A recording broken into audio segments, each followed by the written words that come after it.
Kamu pernah ngerasa nggak sih hidup ini kayak sebuah perlombaan? Nah, hari ini kita bakal bongkar pemikiran itu. Dan kita akan lihat kalau kemenangan sejati itu bukan soal kecepatan, tapi soal kekuatan buat terus bertahan.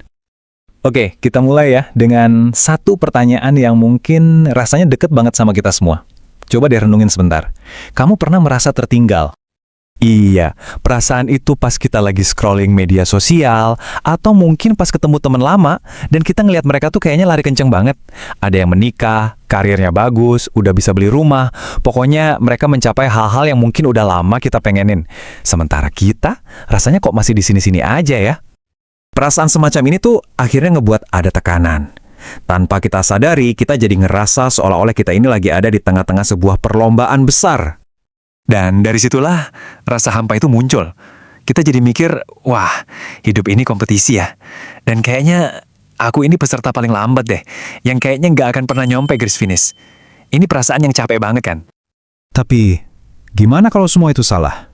Gimana kalau cara kita mikir selama ini keliru? Oke, kita bongkar ya pemikiran ini. Hidup itu sama sekali bukan sebuah perlombaan. Coba deh kita bandingin. Kalau perlombaan, jelas ya, ada timernya, pemenangnya cuma satu, ada garis finishnya. Nah, kalau hidup, semuanya itu nggak ada. Nggak ada timer yang ngehakimi kecepatan kita, nggak ada podium buat juara satu, dan garis finish tiap orang itu beda-beda. Jadi, yuk kita tanamkan ini di kepala kita. Yang pertama, dan ini paling penting, hidup itu bukan perlombaan. Yang kedua, nggak ada timer, nggak ada yang ngitungin waktu kamu, karena kamu punya jalur waktu kamu sendiri. Dan yang ketiga, yang paling melegakan, nggak ada yang namanya juara satu. Kenapa? Karena suksesnya orang lain itu sama sekali nggak ngurangin jatah sukses buat kamu.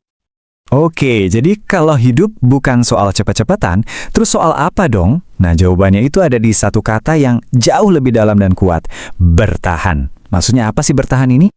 Bertahan itu bukan pasrah ya. Ini tuh tindakan aktif.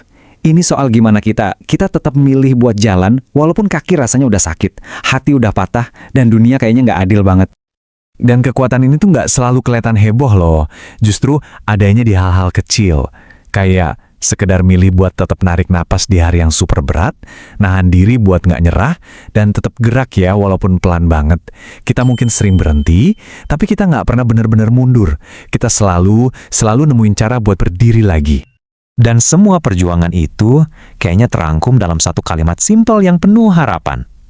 Sebuah bisikan ke diri sendiri pas hari udah capek banget. Besok aku coba lagi. Jadi aku mau kamu tahu nih, nggak apa-apa kalau hidupmu nggak secepat yang lain.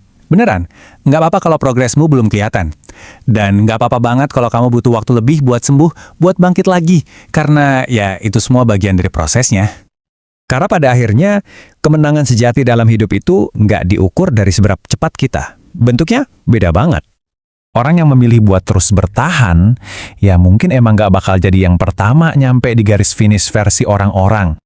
Tapi mereka itu yang datang bawa hadiah yang jauh lebih berharga. Mereka datang dengan hati yang paling kuat karena udah ditempa sama macam-macam kesulitan. Mereka datang dengan jiwa yang paling bijak karena udah belajar dari setiap kali jatuh. Dan mereka punya keberanian yang dalamnya tuh nggak bisa diukur. Jadi, intinya ini, hidup itu bukan tentang ngalahin orang lain, bukan. Hidup itu tentang kita menolak buat menyerah sama diri kita sendiri. Setiap hari. Dan selama kamu masih bertahan, selama kamu masih mau ngambil satu langkah lagi, sekecil apapun itu, kamu harus tahu ini, kamu itu sudah menang.